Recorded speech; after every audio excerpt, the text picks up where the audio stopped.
10 years ago, Metro was launched as the make or break car for BL.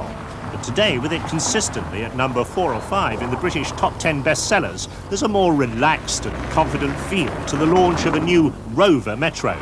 But this is no cosmetic facelift. There are significant changes to one of Britain's favourite cars. One thing the old Metro was always crying out for was a new engine. Of course, the old A series was a faithful unit, but it first saw light of day in 1949, the original A40. It was getting a bit tired. Now, this is the K series, already winning international acclaim for its performance, its economy and its flexibility. You've already seen it in the 400 Rover. Here it is installed in the Metro engine bay, and of course the Peugeot 5-speed gearbox on the end of the engine instead of the gears in the sump, as in the old Mini and Metro system.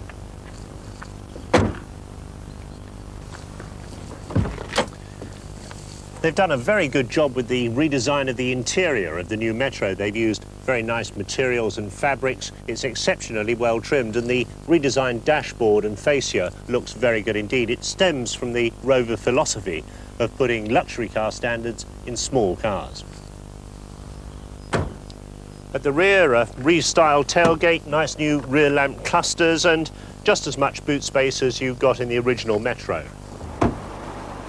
They've broadened the Metro range with 12 models and 3 engines. This is the 1.1-litre 60 brake horsepower carburettor unit. There's a 1.4-litre 8-valve 76 brake horsepower carburettor version, and then the top-of-the-range 16-valve 1.4-litre fuel-injected engine, which develops 95 brake horsepower.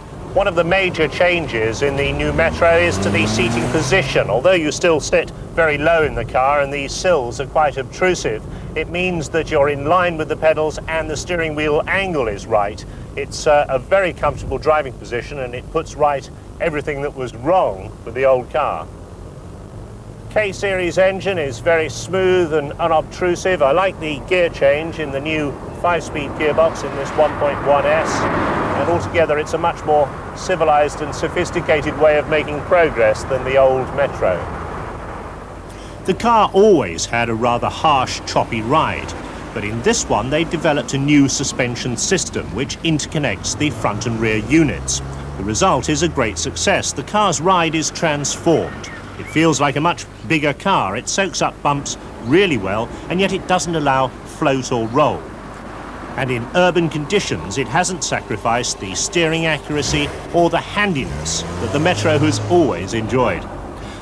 Of course, the engineers are still constrained by the basic dimensions of the vehicle. There's not so much room, especially in the back, as some rivals. And why has it taken 10 years to put all these improvements into production?